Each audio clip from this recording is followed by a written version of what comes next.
Let me start by saying this clearly because nuance apparently doesn't exist on the internet anymore. Erika Kirk is a grieving widow, and grief entitles you to a wide range of emotions and behaviors. That being said, some of her behavior since Charlie Kirk's death isn't just unusual, it's unsettling, and people are starting to notice. Before we even get to the Candace Owens moment, we need to talk about Erika's positioning before and after Charlie's passing, because this didn't start out of nowhere. Erika Kirk has always existed in a strange political orbit. She's adjacent to power but never fully transparent about her alliances. Over time, there's been visible tension, even distance, between her and figures like J.D. Vance, someone who should, on paper, be ideologically aligned with her inner circle, yet the relationship feels cold, estranged, like two people reading from different scripts. That matters, because when someone is closely embedded in political ecosystems but seems detached from key players within them, people start asking whether they're a participant or a placement, a connector, a buffer, a plant. Not in a cartoon villain way, but in a this person exists to stabilize a narrative way. Now fast forward to Charlie Kirk's death. Since then, Erika's public demeanor has shifted dramatically. Her presence feels heavier, guarded, almost rehearsed, less grief-stricken in an emotional sense and more managerial. And then came the interview. When Candace Owens raised the idea that Charlie Kirk's death might not be as black and white as it was initially presented, Erika didn't challenge the claim. She didn't ask for evidence. She didn't say it was harmful speculation. She didn't say Candace was wrong. She said, stop. Quiet, cold, immediate, and that's where alarms start ringing, because if a friend of my partner had theories, even uncomfortable ones, about how my partner died, my instinct wouldn't be to shut them up, especially if that friend is someone known for investigative journalism and asking hard questions. I'd let them dig, I'd let them talk, I'd want everything exposed. Erika doesn't. She wants the conversation to cease, and here's where things get even stranger. Erika has publicly expressed forgiveness toward the alleged shooter of her husband, something that, while deeply personal, is extraordinarily rare and emotionally complex. Yet she shows zero tolerance for Candace Owens merely questioning the narrative. Let that sink in. She can forgive the person accused of pulling the trigger to dig, but not a woman asking questions. That's not grief, that's selectivity. And selectivity always implies intention. Again, no one is accusing Erika Kirk of wrongdoing. This isn't about conspiracy, this is about pattern recognition. Her reactions aren't emotional, they're containment based. Her posture isn't defensive, it's preventative. She doesn't want Candace to be wrong, she wants Candace to be quiet. And when someone is more threatened by questions than by violence, people are going to wonder why. This is why the stop moment felt so ominous. It didn't sound like a widow protecting her peace. It sounded like someone enforcing a boundary that wasn't hers alone to enforce. Almost like there's a script everyone else is expected to stick to. And the second someone starts ad-libbing, the room gets tense. Now grief can do strange things to people. Trauma can make control feel like safety. Silence can feel like survival. But when silence becomes your primary tool, people are going to question what it's protecting. Right now, Erika Kirk doesn't come across as someone healing. She comes across as someone standing guard. And whether that's because of grief, guilt, fear, or obligation, I don't know. But what I do know is this: forgiving an alleged killer while silencing a truth seeker is not normal behavior. And people aren't wrong for feeling like something doesn't add up. You want to keep telling me to come down while we're building? I don't have time for that. But here's my breaking point on that. Come after me, call me names, I don't care. Call me what you want, go down that rabbit hole, whatever. But when you go after my family, my Turning Point USA family, my Charlie Kirk Show family, when you go after the people that I love, and you're making hundreds and thousands of dollars every single episode going after the people that I love because somehow they're in on this, no.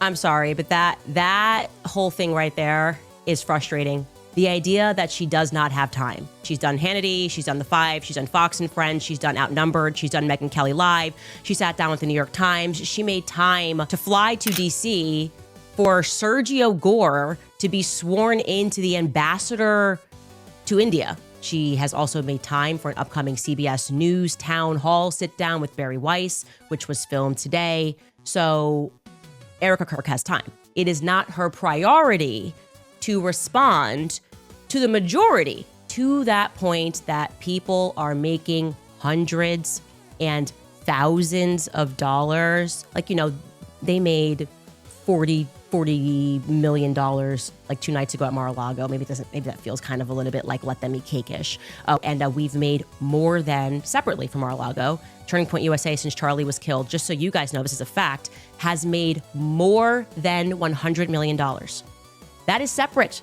from the $40 million they made at Mar-a-Lago the other night. I want to be clear that Turning Point USA is my family. The Charlie Kirk show is my family.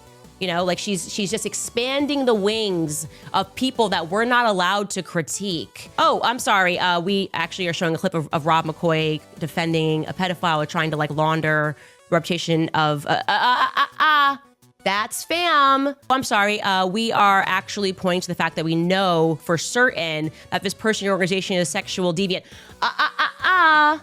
That's fam. That is my, don't you get me upset. And I hate to say this, but I'm going to be very clear here. This is why there are many people who do not believe that women are equipped to lead companies, because what you are watching here is an unbelievably emotional response that is absent of any logic, okay?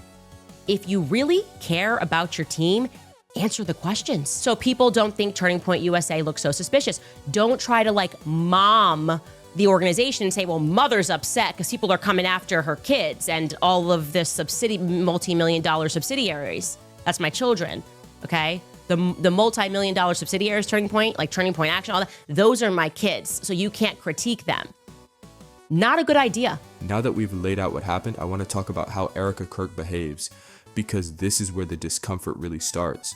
One of the strangest parts of this entire situation isn't what Erika said, it's the role she seems to have taken on since Charlie's death. She doesn't speak like someone sharing grief. She speaks like someone managing a narrative. There's a big difference between saying, I don't agree with that, and saying, stop. One is an opinion, the other is an attempt to end the conversation entirely. And Erika consistently chooses the second option. That's not emotional, that's authoritative. It's as if she's appointed herself the final word on what's acceptable to question. Not just for herself, but for everyone else. She doesn't debate the theory. She doesn't dismantle it. She doesn't even dismiss it. She shuts it down. Which raises an uncomfortable question. Why act like a referee instead of a participant? This is where the broader context matters. Erika exists in close proximity to power, political power, media power, influence. Yet despite being ideologically adjacent to people like J.D. Vance, there's a noticeable distance there. No visible warmth, no reinforcement, no shared momentum.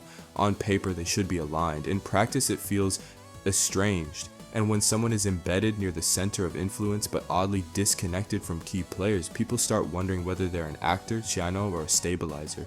Not someone driving the story forward, someone keeping it on the rails. Now let's talk about the forgiveness issue, and because this is where things cross from unusual into deeply strange. Erika has expressed forgiveness toward the alleged shooter of her husband. That's her right, it's personal.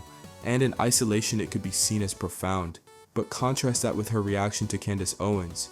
The person accused of killing her husband is granted grace. The person asking questions is granted silence. That's not how most people process loss. Forgiveness usually comes after questions, not in place of them, and that tells us something important. Forgiveness closes a chapter, questions keep it open. Candace Owens doesn't just ask questions, she pursues them. She's not known for letting things go when she starts pulling threads. She doesn't back down just because something is uncomfortable or unpopular, and that may be exactly why Erika reacted the way she did. Some people you ignore, some people you debate, and some people you shut down to it because you know they won't stop. That stop wasn't loud, it wasn't emotional, it was surgical. It sounded less like grief and more like prevention, and if this were just about emotional overwhelm, the reaction would have been messy, defensive, tearful, human. Instead, it was controlled, immediate, final. Since Charlie's death, Erika's entire energy has shifted. Before, she felt more open, more willing to exist in ambiguity. Now everything is rigid, compressed, closed off. Grief usually cracks people open. This seems to have sealed her shut. Now to be fair, trauma can make control feel like safety. Silence can feel like survival. This could be a woman protecting herself from spiraling into endless what-ifs. But here's the rule that keeps coming back. If there's nothing there, you don't need to stop anyone from looking. And when someone is more threatened by curiosity than by accusation, people are going to notice. I'm not saying anything happened. I'm saying the reaction to the question is stranger than the question itself, and that's why this doesn't sit right with so many people. It's from Charlie Kirk being killed. Who benefits? Like, as they say, cui bono? That's the question to always ask. And I actually didn't understand how Israel benefits from Charlie Kirk being murdered. I certainly can't see yet how, like, sort of French special forces could, so can you explain that to me? Because I don't understand who benefits from, but I also know that whenever I've seen it my whole life, a lone gunman killed RFK, Martin Luther King, Malcolm X. I know that's a lie, so I'm open. So what is it? So look, I can tell you that from the moment that Charlie got shot, and I can't explain it, and maybe it's because Charlie would tell me all the time that he was going to die young, and I showed those messages, and I just knew that this was big. I knew it was big. I didn't have the players. I certainly didn't suspect Turning Point USA would be, as I believe, involved in a cover-up. And we can talk about what the motives are of that. They could be financial motives. It doesn't necessarily mean they were involved in plotting to kill him. And I've never said that. But I do believe that they have betrayed him since. And I am comfortable saying that today.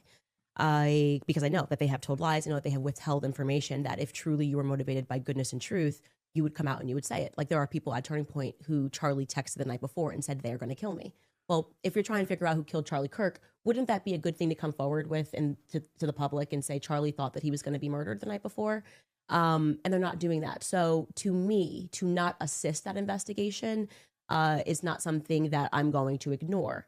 Also, to not answer basic questions that if I said to you, Russell, where were you when Charlie got shot?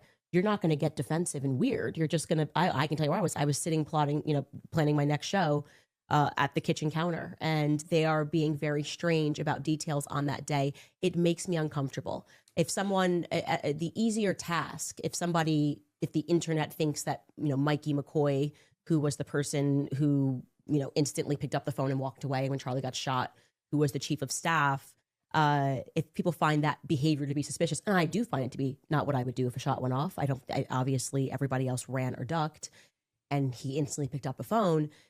I would just show my call log and I would be like, guys, this is crazy. Like, I called my mom, and and so it's the absence of answering and the blaming and the yelling that feels off to people. And I think that's fair. I think spiritually people are sensing, their intuition is coming online and saying, this just doesn't feel right. Again, we can assign different motives. There are donors that were pressuring Charlie. Those donors are still there. They could be saying, we want you to never tell us to make it so that he is his memory, rather. They're fighting over his memory, his legacy. Yeah. That he was Judeo-Christian. I'm not comfortable when the spokesperson of Turning Point USA comes out and essentially tries to paint a picture like I'm lying when I very lightly, in reminiscing about me and Charlie, mentioned that, our last conversations, just like I would say this if you, God forbid, died tomorrow. Don't use that as an example. Yeah, but I would say I was pushing Russell to become Catholic, because that's true. Let me be very clear before the comments lose their minds.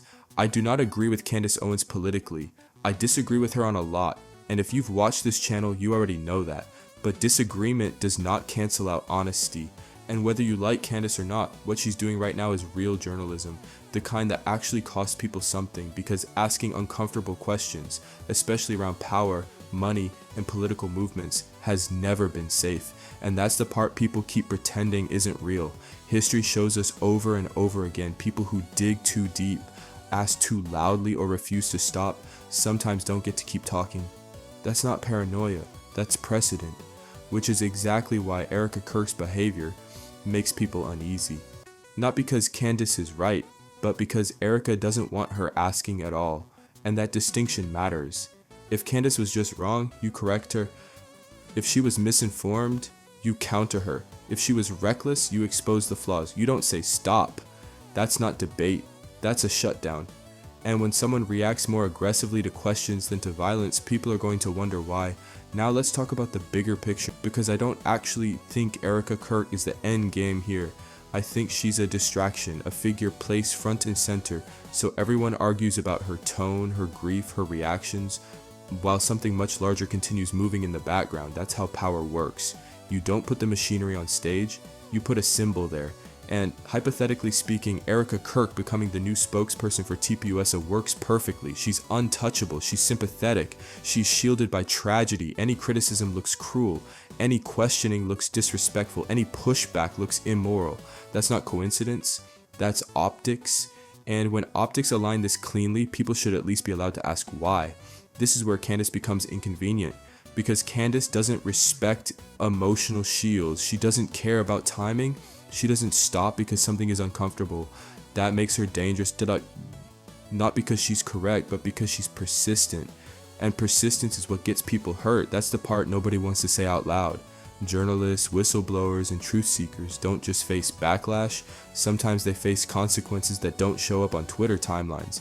So when Erika Kirk reacts like someone pulling an emergency brake, it doesn't read like grief. It reads like containment. And the more aggressively someone tries to shut down curiosity, the more people start wondering what the curiosity might uncover.